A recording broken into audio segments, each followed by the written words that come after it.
Mummy हो शांत व्हा कशाला चिडचिड करता एवढी? शांत बसा. काय शांत बसा? कसं शांत हो? त्याने बिडला कसं घराच्या बाहेर घालवायचं सांग की. आई ती संधी चालून आली होती, पण त्या सत्यावरतीनं काय जादूटोना केला काय माहिती. तो तिला घराच्या बाहेर काढलाच तयार नाही. ते सगळं बरोबर आहे, पण तुम्ही चिडचिड करून ते आपलं ऐकणार आहेत का सांगा मला? हाणला का जो नाकाचा शेंडा?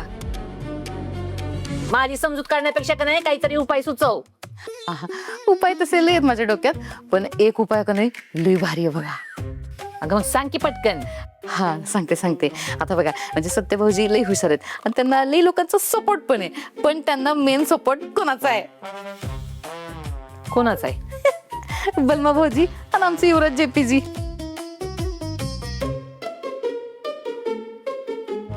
वा वा वा वा.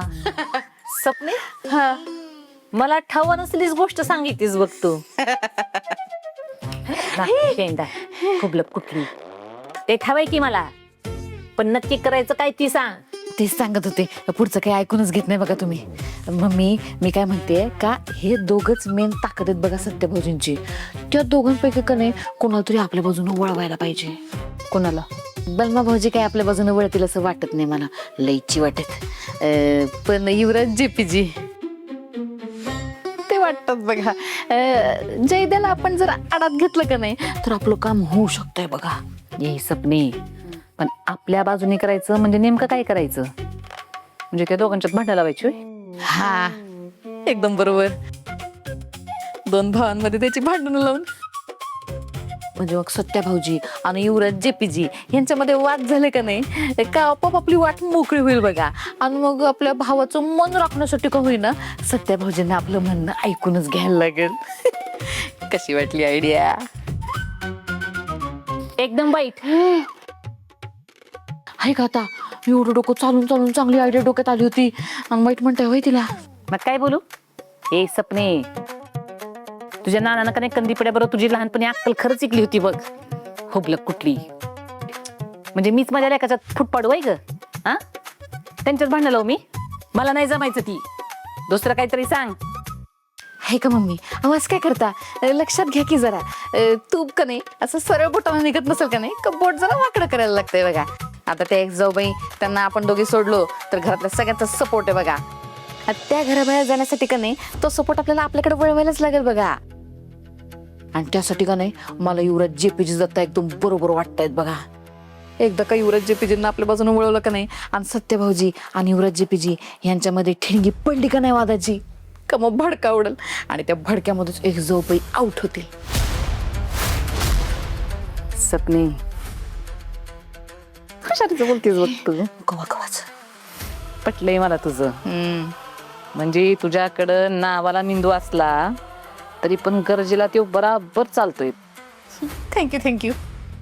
काही थँक्यू म्हणत बसती. जा लवकर त्याच्या त्याला बोलून आण जा, त्याच्याशी बोलू आपण. हा ठिणगी पाडायची असेल का नाही तर आत्तापासूनच त्याची सुरुवात करायला लागणार बघ. जा जाते.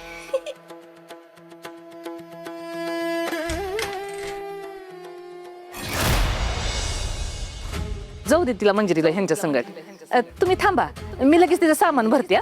मम्मी थांब. मी एकदा सांगितलं ना वाघमारे कुठंच जाणार नाहीत, मग का त्यांना घालवायच्या मागं लागलेस? आता पेपरवर सही शिक्का मारून लिहून देऊ का तुला? वाघमारे या घरात कुठंच जाणार नाहीत आणि हे फायनल आहे. कळलं?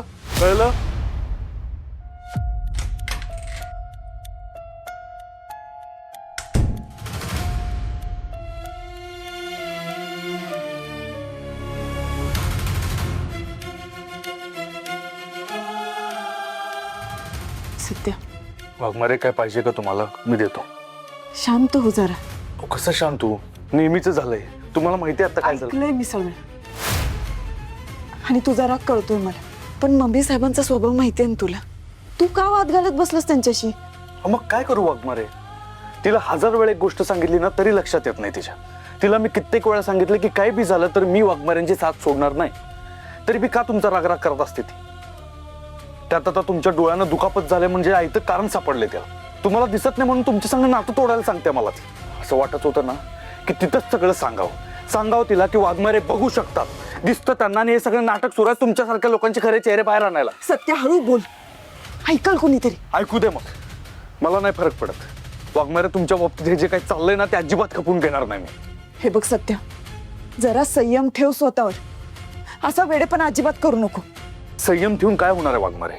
आत्ता जर नाही बोललो ना तर अजून जास्त फावल त्या मम्मीला. मग पाहिजे ते करत बसल. तिला ना वेळीच आवरणं लई गरजेचं आहे. सत्या, मम्मी साहेबांना जे वाटतंय ते करू देत, बोलू देत. मला नाही फरक पडत आणि तुला पण फरक पडणार नाही. पण आता जर आपण त्यांना सगळं सांगितलं ना तर खूप मोठा प्रॉब्लेम होऊ शकतोय. अहो असा काय प्रॉब्लेम होणार आहे? आज ना उद्या कळणारच आहे ना तिला. अरे पण मम्मी साहेबांना कळायच्या आधी आपल्याला बऱ्याच गोष्टी शोधून काढायच्यात. विसरलास का तू? आता जरी मम्मी साहेबांना कळालं ना ते जाऊन तात्या साहेबांना सांगतील आणि मग सगळं मुसळ केरात. हे बघ सत्या, त्यासाठी प्रत्येक पाऊल जपून टाकावं लागणार आहे आपल्याला. तुला डोक्यावर बर्फ ठेवूनच राहावं लागेल, कळते?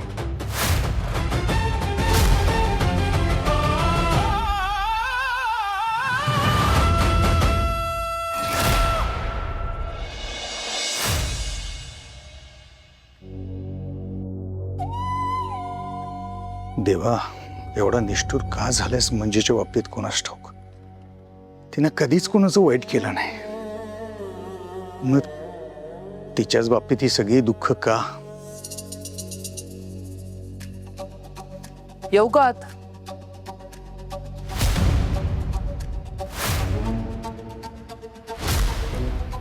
मॅडम तुम्ही आमच्या घरी या, बसा.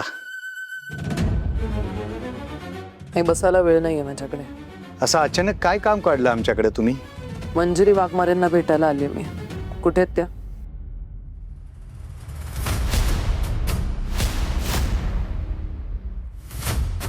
काय झालं? नाही, लवकर आठवण झाली तुम्हाला तुमच्या सहकार्याची. आम्हाला वाटलं मंजिरीचा ज्या दिवशी अपघात झाला त्या दिवशी तुम्ही दवाखान्यात याल भेटायला. काय भारती मावशी, तुम्ही आला नाहीत भेटायला? नाही, तुम्ही स्वतःहून आला नाही का कोणी येऊ दिलं नाही?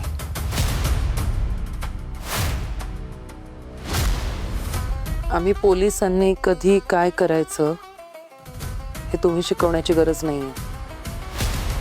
आणि तुमच्या मंजिरी वाघमारे काही कोणी मोठे ऑफिसर नाही आहेत किंवा मंत्रीही नाही आहेत त्यांना लगेच असं तातडीने भेटायला यायला. हे मान्य आहे मला, त्या मंत्री नाहीत, पण त्या तुमच्या सहकारी आहेत हे विसरला का तुम्ही? ज्या दिवशी मंजिरीवर प्राणघातक हल्ला झाला त्या दिवशी तातडीने तुम्ही तक्रार नोंदवायला हॉस्पिटलला याल अशी आम्ही अपेक्षा धरली होती, पण नाही, आमची अपेक्षा चुकीची ठरली. एका पोलीस अधिकाऱ्याला न्याय मिळत नाही तिथं सामान्य माणसाची काय कथा, नाही का? ऐका ना,